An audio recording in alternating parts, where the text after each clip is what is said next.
So, bali, andito tayo sa bodega. Ito yung ginawa kong incubator. Yan. At ito naman yung yung ipupull out natin yung mga laman. Kasi nga may bumili po dito sa unit na to, no? At gusto niya daw kasi nga kita niya naman yung hatching. So, ayan. Hindi ko alam kung anong gagawin natin dito sa mga napipisa na dito. Yung pinakita ko po sa inyo nung minsan na kinandling natin ay eto na sila. Meron na kaya? Yun. Ito ay na mga napisa pala. Natin. Uy.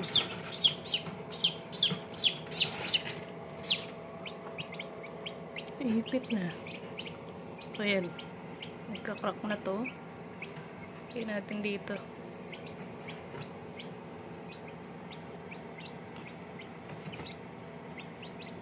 Ayan o. Nagka-crack na. Yung mga napisa. No? So, healthy sila. Lagyan natin iba.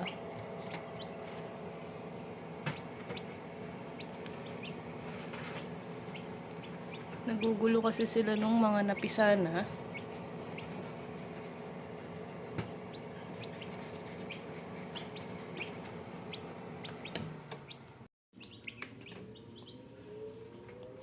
So, ayan, no? Itong mga ito, ilalagay ko na lang dito sa ating manual.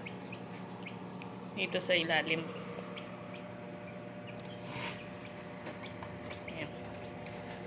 Ilagay ko na lamang sila dito sa manual natin.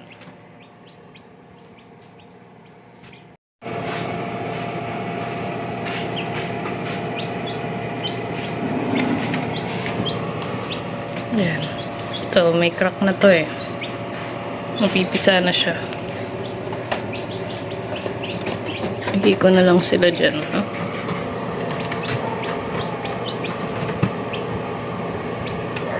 Ayan. May 4 na napisa.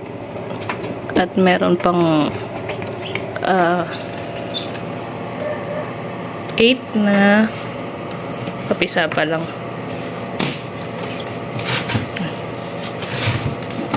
So, yan. Tapos, itong mga nandito ay ilalagay ko na dito sa loob ng DIY natin na na incubator.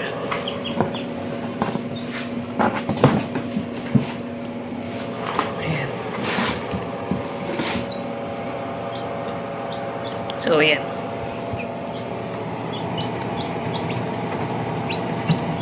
Kakandling ko muna sila isa-isa para i-check kung meron bang laman, no?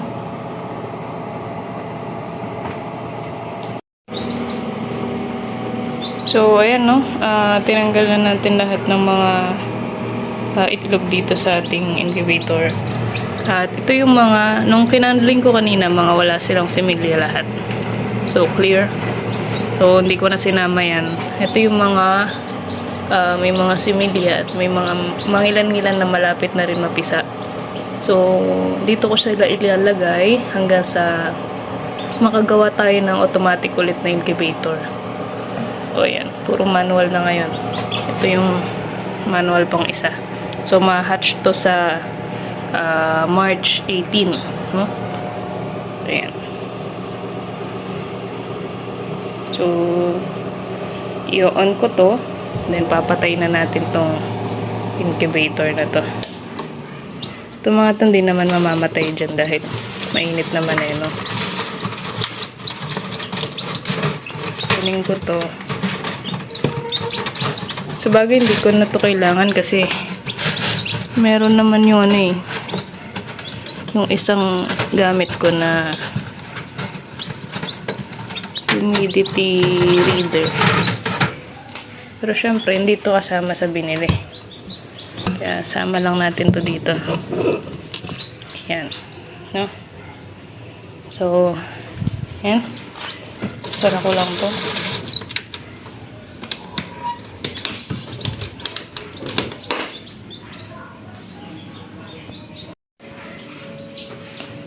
So, bali yan. Ang ating incubator. Okay natin. Ito ko ilalagay ito. Ito din. Dito naman. Ayan. No? So, maluwag pa siya. Madami pang space. Ayan. So, may mga ilan na mapipisa na at may ilan din na malapit na. Ayan. So, yung takip niya is ganito lang. Karton lang din, no? Pakita ko sa inyo. Ito lang din po, mga kabakit. Takpan lang. Then, lalagyan ko lang siya dito ng pabigat. O, yan. So, yan. Ang ating ano.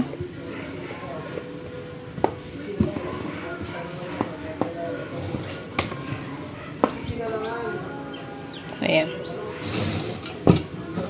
So, nung nag-handling ako dito kanina, nakita ko mga siguro 3 days from now, may mapipisa na dito. No?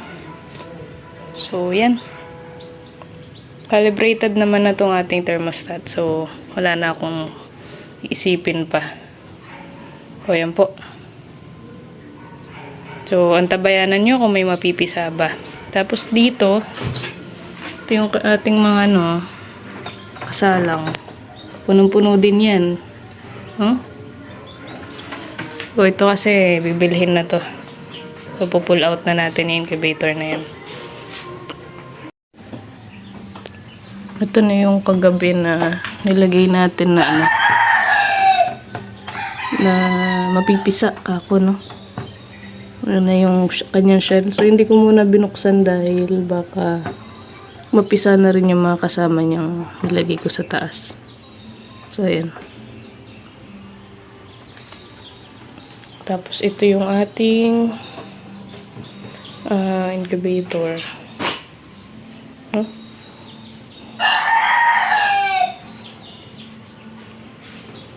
So, ito. Ano na natin, lalabasan natin to. So, ayan. Yung mga iba nating isinalang dun sa ating incubator na binili, yung nandito nga, yung 192 capacity. No February 13, meron ako isinalang dun. So, yun yung mga nilipat ko dito sa ginawa kong karton na incubator. So, yung iba, napisa na sila. Ayan. Tinanggal ko lang kaninang umaga yung mga eggshell na pinanggalingan. Gaya nito.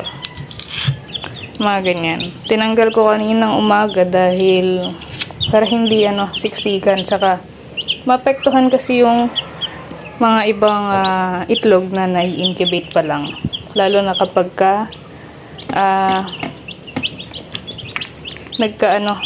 parang na-cover niya, ganyan. So, hindi kasi makaka-absorb ng oxygen yun. Yung sisiw na nade-develop sa loob nun. Kaya yung iba hindi natutuloy, lalo na pag manual at sama-sama, no? Andito na yung hatcher, andito na lahat. So, ganyan. Yung ginawa ko, nilagyan ko lang siya ng thermostat para syempre ma-maintain yung init sa loob.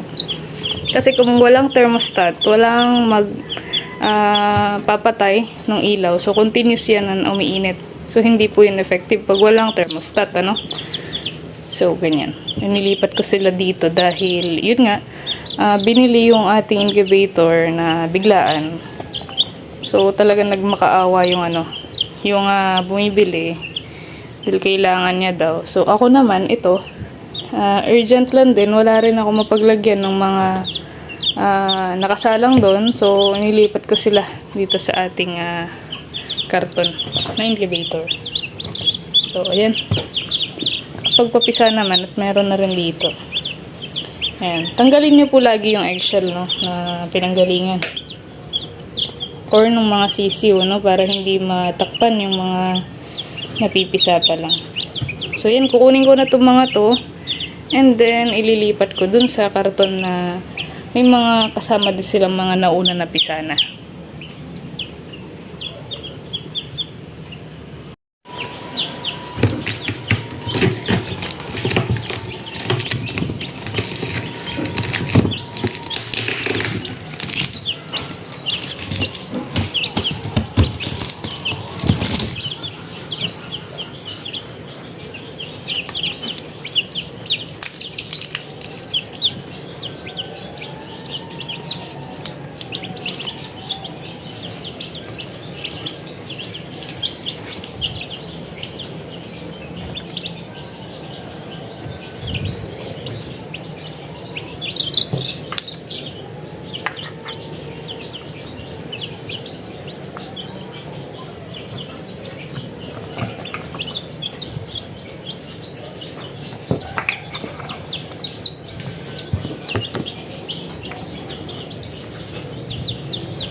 So, ito na siya ngayon, ano?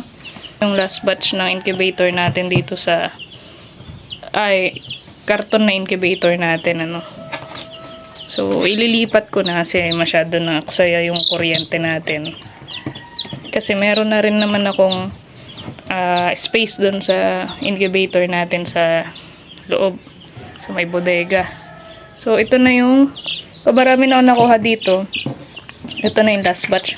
So, hindi ko na to papapisain itong mga naiwan dito na itlog. Ililipat ko na dun sa isang incubator natin.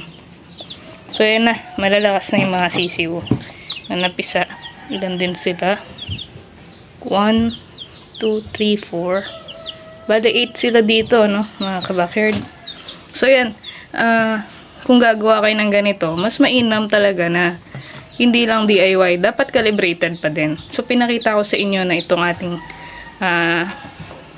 DIY na incubator. Karton lang siya. Pero, kita nyo naman. Nakapagpapisa nang dahil sa calibrated din yung thermometer or temperature dito sa loob. So, yan.